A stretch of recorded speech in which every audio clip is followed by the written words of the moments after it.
살아계신 하나님, 오늘도 세상의 주인이시고 우리의 경배를 받으시기에 합당하신 하나님을 찬양하며 경배를 올립니다.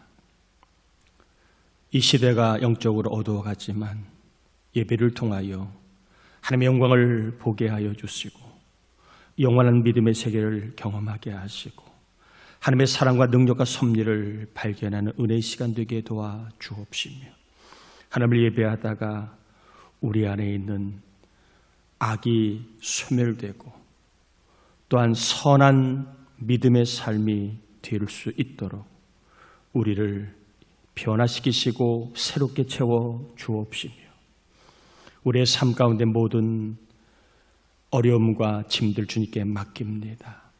주님, 우리의 짐을 불쌍히 여기시고 우리에게 모든 문제가 해결되고 병이 낫는 치유를 경험하는 생명과 치유와 하나님의 사랑을 경험하는 예배가 되게 하여 주옵시기를 예수님의 이름으로 기원합나이다. 아멘.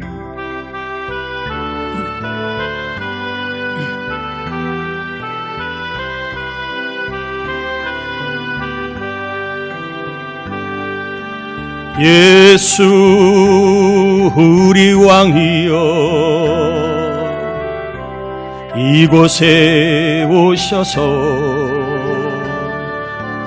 우리가 왕께 드리는 영광을 받아 주소서. 우리는 주님의 백성, 주님은 우리 왕이라.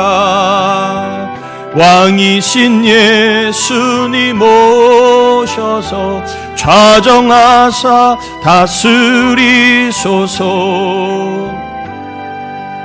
예수 우리 주시오, 이곳에 오셔서 우리가 주께 드리는 찬양을 받아 주소서. 우리는 주님의 종들, 주님은 우리 주시라. 주 대신 예수님 오셔서 이 찬양을 받아 주소서.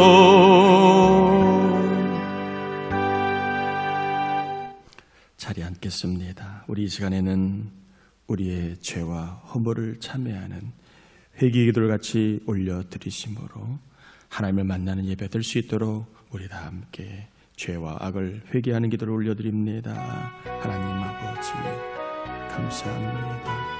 우리를 불러주신 은혜를 감사합니다. 이 한 시간 주님 앞에 나아갑니다.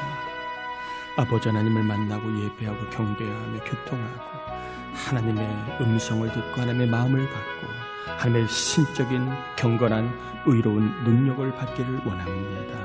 우리 하나님 아버지, 우리를 불쌍히 여기시옵소서. 죄와 악은 항상 하나님 우리 사이에 걸림이 되고 담이 되기에 이 시간 하나님 앞에 알게 모르게 지은 죄를 회개합니다. 믿음 없이 살아왔던 삶, 거짓되고 교만하고 아버지 하나님이여 또한 혈기를 부리며 정욕을 따라 살아왔던 삶을 회개합니다. 하나님 앞에 숨길 수 있는 죄는 없사와 다 회개합니다. 보혈의 피로 다시 한번 이종의 영을 깨끗하게 씻어주시고 아버지 회개하는 우리 영들을 깨끗하게 씻어주심으로 주님 만나는 예배, 아버지 하나님과 교통 있는 예배가 되게 역사하여 주옵소서. 성령 입을 열어 회개하는 종들마다 정결케 되는 은혜, 16개 주님만 놀라운 복을 경험하게 하옵소서. 회개한 영혼들마다 심령이 깨끗하여 천국을 경험하는 예배가 되게 하시고 하나님의 나라가 이 마음을 체험하게 도와주시고 우리 안에 거룩한 변화가 일어나게 하시고 죄와 악을 멀리하는 아버지, 우리 안에 참된 부흥의 역사가 일어나는 예배가 되게 하여 주옵소서. 아직도 정과 욕심으로 믿음의 세계를 보지 못하고 천국을 바라보지 못하고 하나님의 뜻을 바라보지 못하는 우리의 아둔함을 불쌍히 여기시고 눈과 귀를 열어 주를 보고 믿음의 세계 영원한 나라 하나님의 뜻과 섭리를 하나님의 생명을 경험하게 해 주옵시기를 예수님의 이름으로 기도드립니다. 아멘. 갈라디아서 3장입니다. 10절에서 14절까지 우리 교독하겠습니다.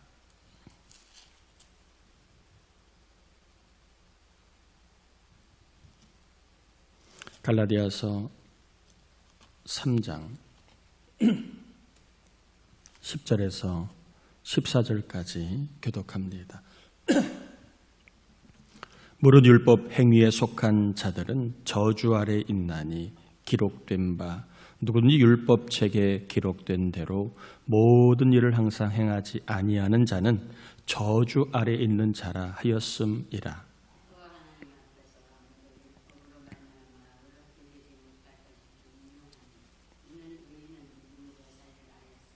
율법은 믿음에서 난 것이 아니니 율법을 행하는 자는 그 가운데서 살리라 하였느니라.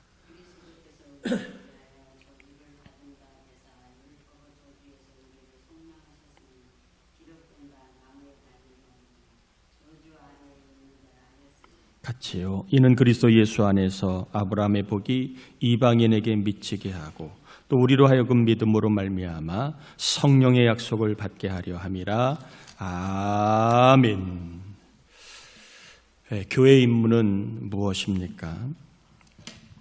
복음을 전하는 것입니다. 이 임무를 행하지 않는 교회는 교회로서의 역할을 온전하게 하는 것은 아닙니다. 아무리 다른 일을 잘해도 복음을 전하는 일을 힘쓰지 않는다면 바람직하고 그리고 건강한 교회라고 말하기는 곤란합니다. 성도의 임무는 무엇입니까? 복음을 전하는 것입니다. 목사의 임무, 장로, 권사, 집사의 임무는 무엇입니까? 복음을 전하는 것입니다. 목자의 임무, 교사의 임무는 무엇입니까? 복음을 전하는 것입니다. 이런 면에서 예수를 믿는 사람들은 다 목자요, 교사라고 볼 수 있습니다. 복음을 전하라라는 임무를 받았기 때문에 그렇습니다. 내가 다시 올 때까지 너희들은 가서 복음을 전하여 제자를 삼으라. 이 임무는 교회와 성도 모두에게 주신 말씀이기 때문에 그렇습니다. 오늘은 목자와 교사 주일로 지킵니다. 먼저 교사로 목자로 섬기시는 분들을 축복합니다. 누군가는 해야 할 일입니다. 그럼에도 수십 년, 수년 동안 묵묵하게 섬겨 주어서 진심으로 감사드리고 헌신에 따른 영원한 상급을 하나님께서 반드시 부어 주실 줄 믿습니다. 교회는 예수님의 몸이고 그리고 교회를 향한 헌신은 예수님께 드리는 헌신이기 때문에 그렇습니다. 교회를 향한 섬김과 헌신은 주님께 하는 것이고 주님은 이것을 다 행위책에 기록하여 갚아 보응하시고 상급으로 역사 위로해 주실 줄 믿습니다. 시대가 변하고 영적인 토양이 많이 척박해지고 또한 악한 영들이 너무나 강하게 역사하고 미혹하고 있는 이때이지만 또 우리의 삶이 팍팍하고 수없이 많은 문제가 산적해 있지만 저나 여러분 모두는 목자요 교사라고 하는 그러한 임무를 가진 사람으로 복음을 전하는 일을 잘 감당할 수 있도록 우리 성령 하나님께서 늘 감동시켜 주시고 그리고 늘 역사해 주시기를 축복합니다. 복음을 전하는 일을 임무로 알고 감당하는 저와 여러분 다 될 수 있기를 축복합니다. 하나님은 이스라엘 백성들에게 율법을 주시고 그리고 율법을 행하면 살리라 이렇게 말씀을 하셨습니다. 레위기 18장 5절을 보면 너희는 내 규례와 법도를 지키라. 사람이 이를 행하면 그로 말미암아 살리라 하는 살리라 이는 여호와이니라 이렇게 말씀을 하십니다. 그래서 살리라는 말은 구원받는다, 의로워진다, 영생을 얻는다 이런 의미입니다. 그냥 하루하루 생명을 연장한다는 의미가 아니라 살리라는 말은 구원받는다, 의로워진다는 말입니다. 신명기 6장 24절 25절에 보면 여호와께서 우리에게 이 모든 규례를 지키라 명령하셨으니 이는 우리가 우리 하나님 여호와를 경외하여 항상 복을 누리게 하기 위하심이며 또 여호와께서 우리를 오늘과 같이 살게 하려 하심이라. 우리가 그 명령하신 대로 이 모든 명령을 우리 하나님 여호와 앞에 삼가 지키면 그것이 곧 우리의 의로움이니라 할지니라. 율법을 지키면 살리라는 말은 의로워진다는 말입니다. 그래서 갈라디아서 오늘 본문의 12절에 보면 율법은 믿음에서 난 것이 아니니 율법을 행하는 자는 그 가운데 살리라 하였느니라. 이 말씀을 하신 겁니다. 율법을 행하는 사람은 그 가운데서 율법을 지켜 행함으로 살리라는 말은 구원을 받는다, 의로워진다, 영생을 얻는다라고 말씀하신 것이, 바울이 이렇게 말씀하신 것은 구약의 레위기 18장과 신명기 6장의 말씀을 그가 다시 한번 언급한 겁니다. 그래서 하나님은 율법을 지킴으로 구원받을 수 있는 길을 열어놓으셨다라고 볼 수가 있습니다. 율법을 지킴으로 의로워짐을 얻을 수 있는 길을 열어놓으셨다. 그런데 살아보니 어떻습니까? 율법을 다 지킬 수 있나요? 없습니다. 아니, 못하고 불가능합니다. 구약에 나와 있는 율법만 대략 365가지라고 그러잖아요. 그것 고사하고 10계명 중에 우리는 10계명도 다 제대로 못 지킵니다. 하루에도 수없이 많이 10계명을 범하고 있습니다. 마음에는 하나님이 아니라 다른 신을 품고 살 때가 얼마나 많아요. 돈신, 음란과 섹스의 신, 자아의 신, 고집의 신, 권력의 신, 내가 신입니다. 내가 정답이고 내가 옳아요. 절대적으로 자기를 부인하지 못하고 자기를 주장하며 살아가는 게 나 신입니다. 하나님 외에는 다른 신을 섬기지 말라고 했는데 우리는 모든 삶에 내가 답이야, 내 말이 맞아, 이렇게 하나님이 아닌 나 신을 섬길 때가 있지 않습니까? 돈신, 돈이 없으면 전전긍긍하고 돈 때문에 늘 우리의 삶은 웃었다 울었다. 겉으로는 아닌 척하지만 돈이 없으면 불안하고 그리고 염려하는 것이 우리의 모습 아닙니까? 안식일을 거룩하게 지키라고 하는데 우리는 주일을 거룩하게 구별되게 지키고 있습니까? 아니면 내 할 일을 먼저 하고 짜투리 시간, 짜투리 물질, 짜투리의 것을 가지고 하나님을 우리가 섬기고 있지는 않습니까? 거짓 증거를 하지 말라고 했는데 저나 여러분 아마도 거짓말을 의도하지 않지만 그래도 최소한 한 주일에 한 번 이상은 했을 겁니다. 거짓말을 하지 말라고 했는데도 안 하고 싶지만 나도 모르게 거짓말이 나오는 것이 우리의 연약함입니다.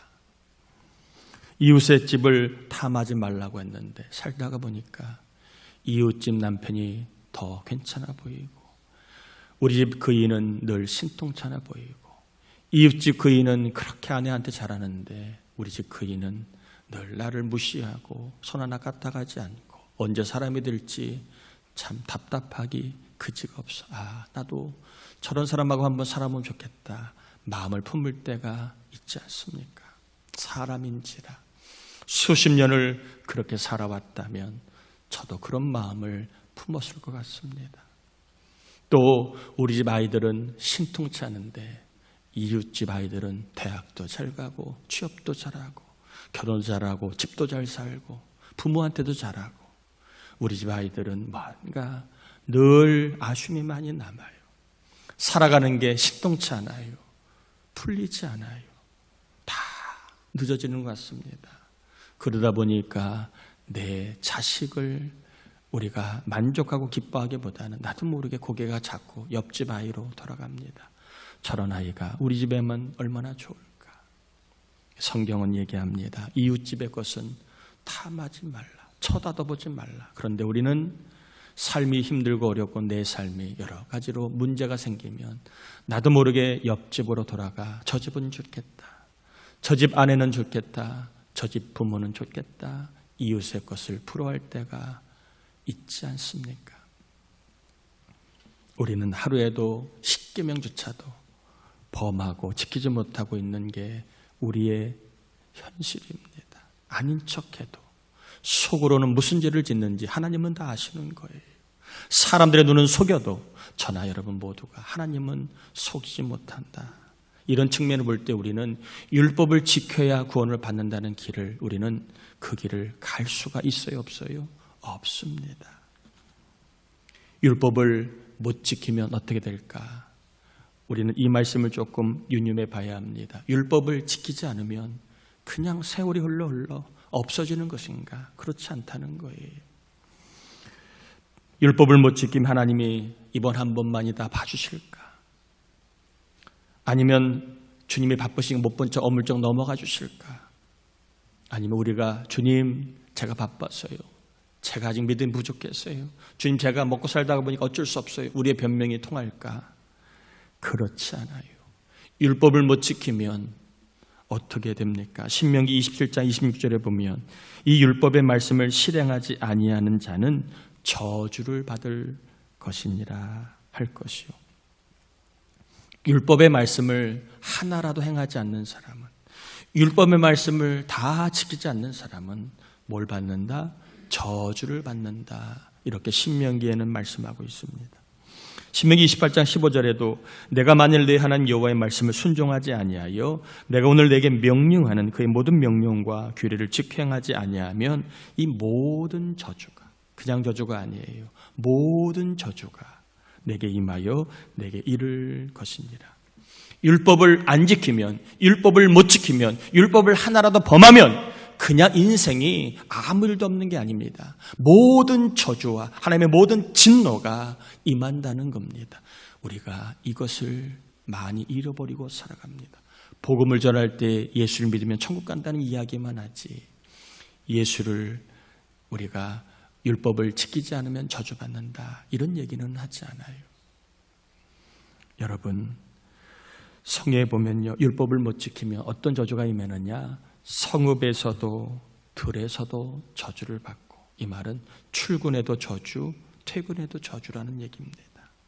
들어와도 나가도 저주, 뭔 일을 할 때도 저주, 마칠 때도 저주라는 거예요.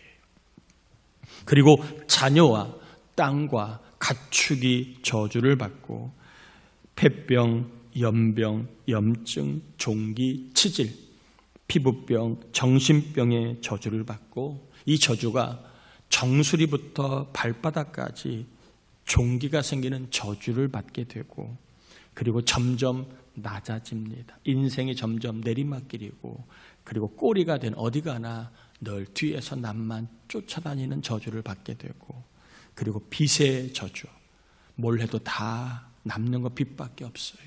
항상 남에게 꾸어 다니게 됩니다. 빚의 저주를 받게 됩니다. 여러분, 살아있을 때만 저주를 받는 게 아니에요. 죽음 이후에 지옥에서 영원한 저주와 진노와 형벌을 받아야 합니다. 율법을 하나라도 지키지 않으면, 율법을 다 지키지 않으면 우리는 이 땅에서 저주를 받고 죽어서도 영원한 저주를 받게 되는 겁니다.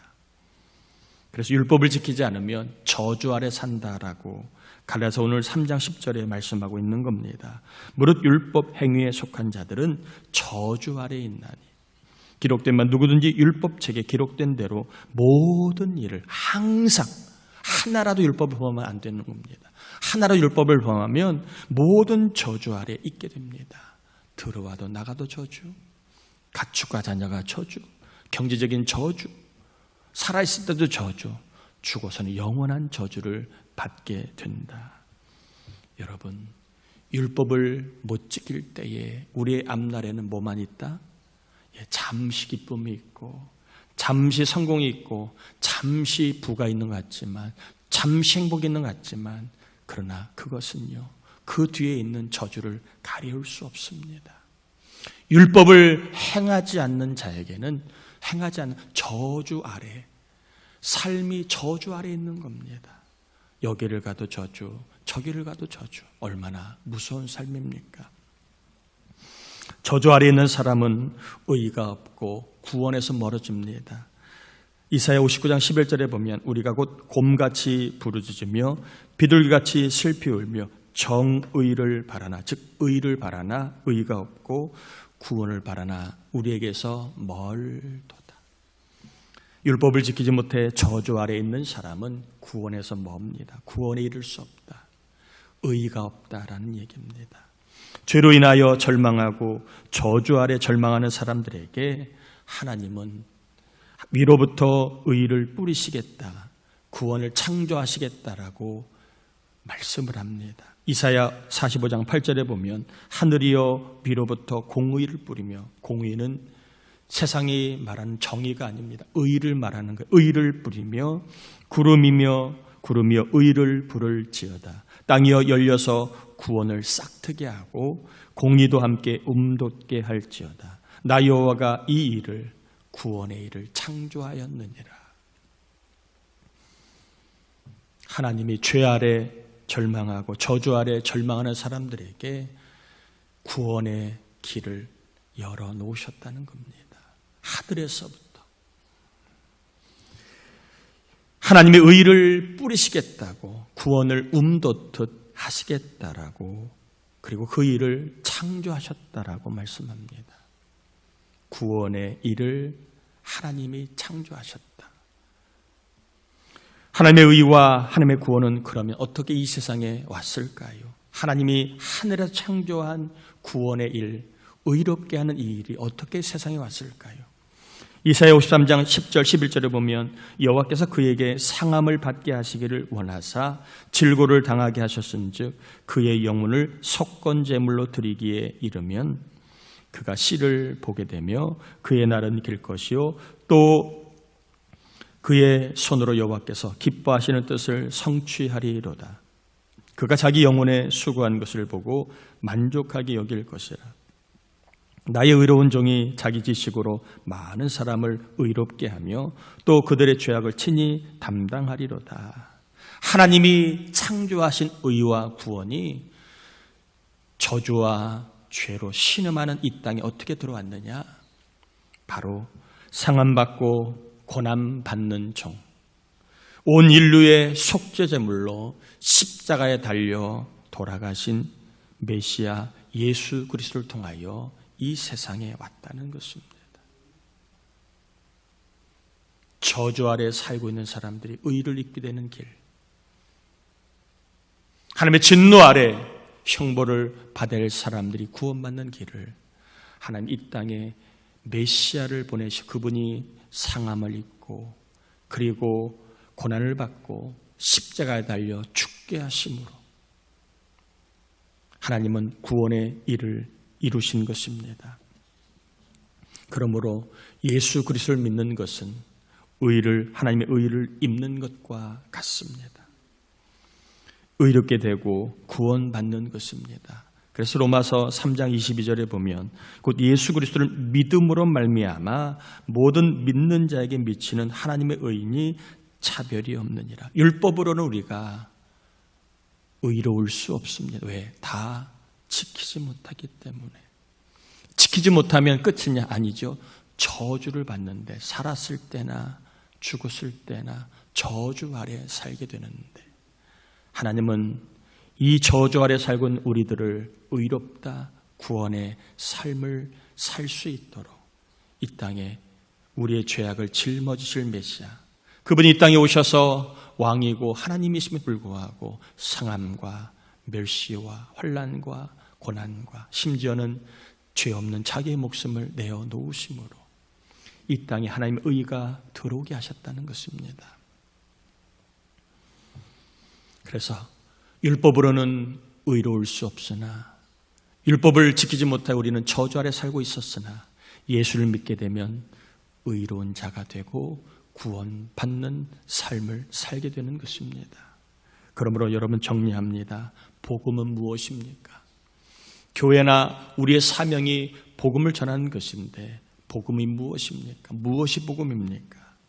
율법을 다 지키지 못해도, 우리가 착하게 살지 못해도, 우리가 어떠한 수준의 놀라운 삶을 살지 못해도 예수 그리스도를 믿으면 구원받고 의로워지고 영생을 얻는다는 소식, 이 좋은 소식이 바로 복음입니다.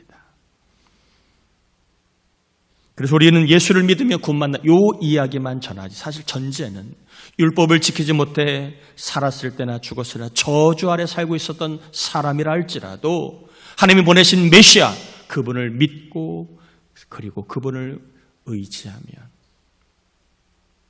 어떤 사람도 죄에서 벗어나 의롭게 되고, 그리고 형벌에서 벗어나 진노의 자리에서 벗어나 하나님의 은혜 가운데 구원을 받게 된다는 소식, 이것이 바로 복음입니다. 좋은 직장에 들어가는 게 얼마나 어렵습니까? 좋은 배우자를 만나는 것도 참 어렵습니다. 좋은 집을 가지는 것은 얼마나 어렵습니까? 요즘 같은 때에 돈 있는 사람들은 별 문제 없지만 집 없는 사람들은 좋은 집 장만하는 게 너무너무 어렵습니다. 또 좋은 몸 만드는 것이 얼마나 어렵습니까?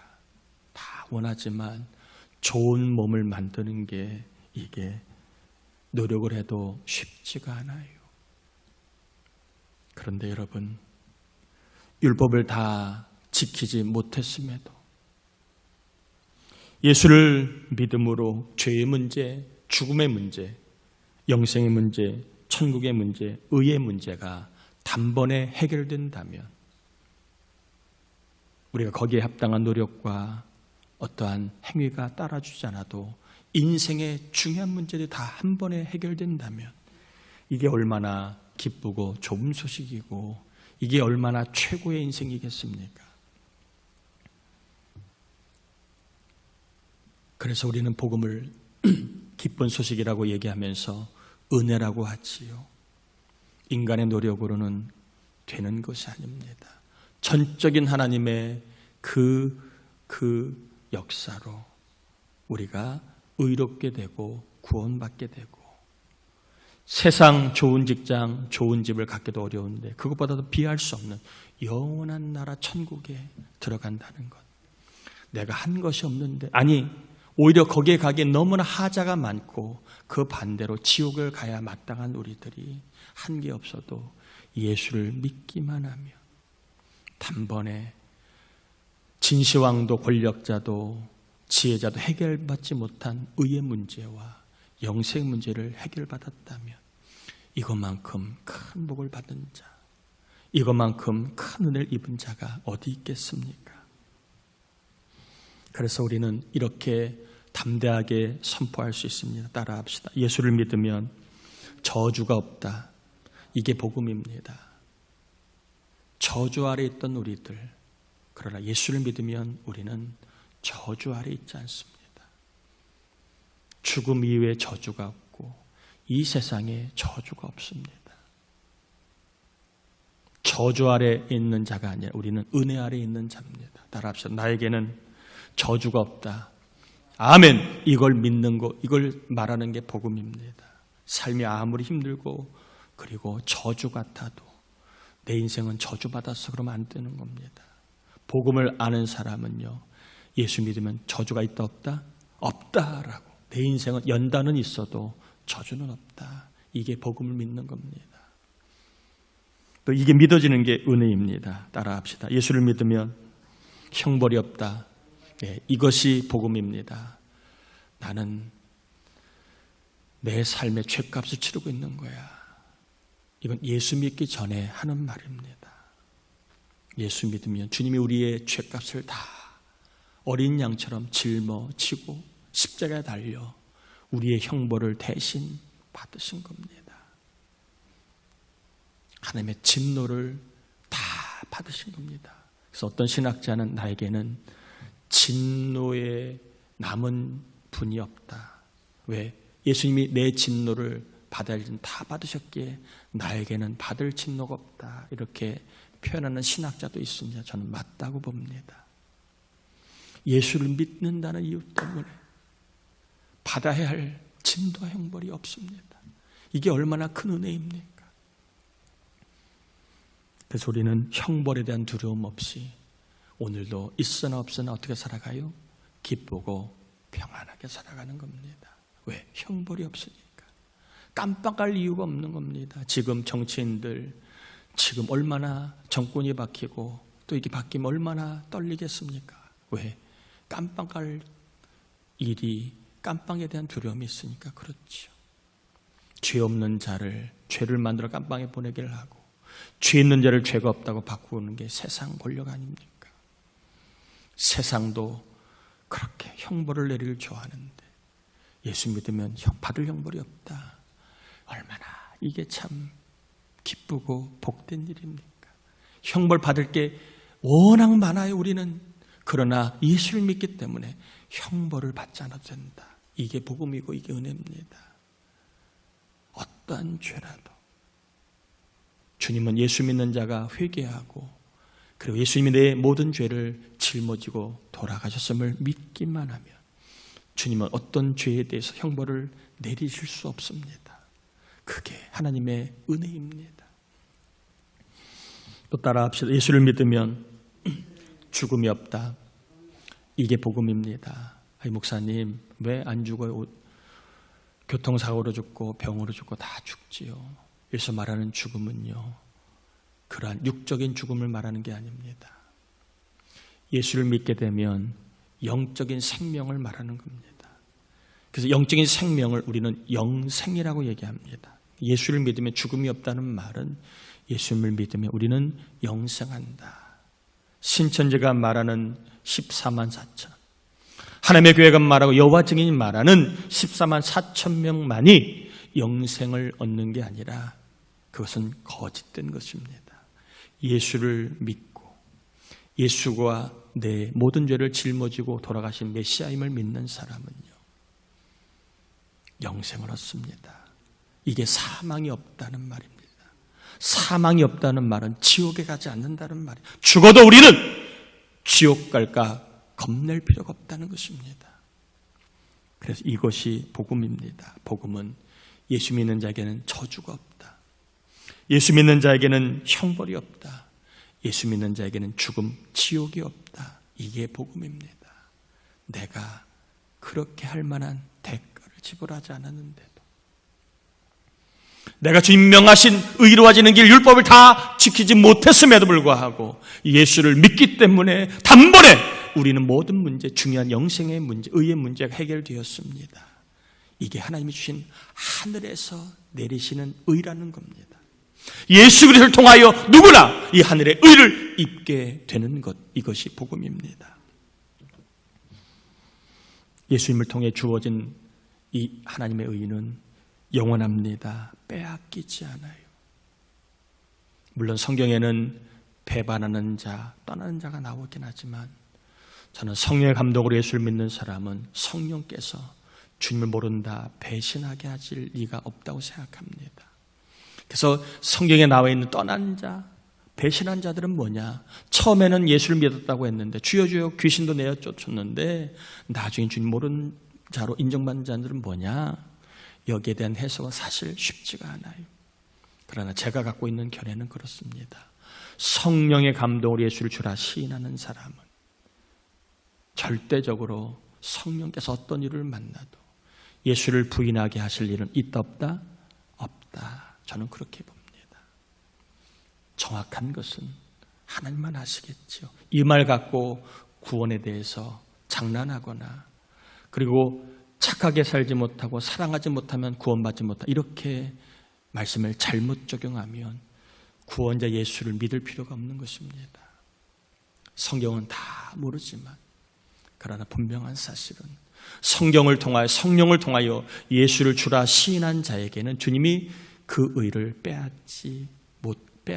그 의를 빼앗기지 않는다. 악한 마귀가 그 의를 빼앗을 수 없다. 저는 그렇게 확신합니다. 하나님의 의는 잃지 않습니다. 지갑은 잃고 돈은 잃어버려도 건강은 잃어버려도 예수를 통해 주어진 하나님의 의는 잃어버리지 않습니다.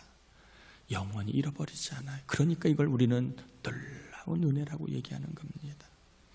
예수를 믿음으로 말미암아 이런 영원한 빼앗기지 않는 의를 갖게 되는 게 이게 얼마나 큰 은혜이고 복입니까? 그래서 바울은 오늘 본문에 보면 예수를 믿음으로 말미암아 하나님의 14절에 보면 예수 안에 아브라함의 복이 우리에게 있다라고 얘기합니다. 아브라함의 복은 믿음으로 율법을 행함으로가 아니라 믿음으로 의롭게 되는 복, 구원을 이야기하는 겁니다. 하나님의 의는 사라지지 않고 없어지지 않습니다. 말씀을 정리합니다. 저주를 없애는 복음, 의롭게 하는 복음, 구원받고 영생케 하는 복음, 영원한 복을 받게 하는 이 복음을 여러분 가족과 이웃들에게 세상에 전하는 목자로 교사로 살아갈 수 있기를 축복합니다. 우리 함께 이 시간 기도합시다. 오늘 말씀을 따라 교회와 그리고 예수 믿는 우리의 임무는 복음을 전하는 겁니다. 복음을 전하지 않으면 믿는 자가 나오지를 않아요. 우리가 가정에서 세상에서 복음을 전하는 임무를 감당할 수 있도록 저주를 없애는 복음, 의롭게 하는 복음, 천국 가게 하는 복음을 전할 수 있도록 성령님 나에게 충만함과 입술을 열어달라고, 우리 교회가 복음을 온전하게 전하는 교회의 임무를 잘 감당하는 교회가 될 수 있도록 우리 함께 이 시간 기도합니다. 하나님 아버지 감사를 올려드립니다. 우리를 사랑하여 주신 하나님 감사합니다. 우리를 붙잡아 주신 하나님 감사합니다. 이 시간 말씀을 전하고 받았습니다. 이 정도 복음을 전하지 아니하면 아버지 하나님의 목사로서 임무를 제대로 감당하는 것이 아닙니다. 교회적으로도 복음을 전하고 세상에도 복음을 전하는 목사가 되게 하여 주옵시며 아버지 우리 교회가 복음을 전 임무를 감당하는 교회, 우리 장로, 권사, 집사, 목자, 교사가 되기를 기도합니다. 아버지 성령의 역사하셔야만 복음이 저주를 없애는 것이고 또 하나는 복음이 구원에 이르고 의로워지게 하고 영생을 천국에 가게 하는 것임을 아버지 믿고 전할 수 있게 됩니다. 하나님 우리 교회가 복음을 전하는 교회가 되게 하여 주시고 아버지 우리 교회가 세상에 저주 아래에 있는 사람들을 아브라함의 복을 받게 하는 교회가 되게 하는 교회를 쓰임받게 하여 주시옵소서. 감사합니다. 우리를 들어 사용하여 주옵소서.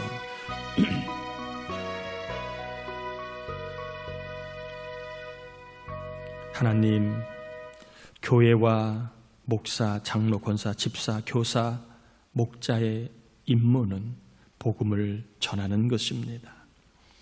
복음을 전할 수 있도록 복음을 이 시간 다시 한번 우리가 무엇인가를 받았는데 주님 예수 믿으면 저주가 없게 되고 예수 믿으면 형벌이 없고 예수 믿으면 영원한 죽음, 사망, 지옥이 없음을 우리가 믿게 하시니 감사합니다. 이 복음을 저주 아래, 형벌 아래 그리고 죽음의 두려움 아래 살고 있는 자에게 전함으로 우리의 복음이 저주를 없애고 또한 구원에 이르게 하고 그리고 사람으로 하여금 의롭게 되는 아브라함의 복을 받는 사람들이 넘쳐날 수 있도록 우리 교회와 우리 직분자들, 목자와 교사들이 복음을 전할 수 있도록 성령 하나님 역사하여 주시옵소서. 오늘 점심은 김정희 원사님 가정이 섬깁니다. 섬기는 가정 자녀들을 주님 기억하시고 은혜로 이들의 삶에 갚아주셔서 자녀의 복, 손주의 복을, 건강의 복을 받아 누리게 하여 주옵시기를. 또한 우리가 하나님 앞에 드린 헌금을 주님 기쁘게 받으시고 어려운 때입니다. 힘든 일도 많습니다. 아픈 몸도 많이 있습니다.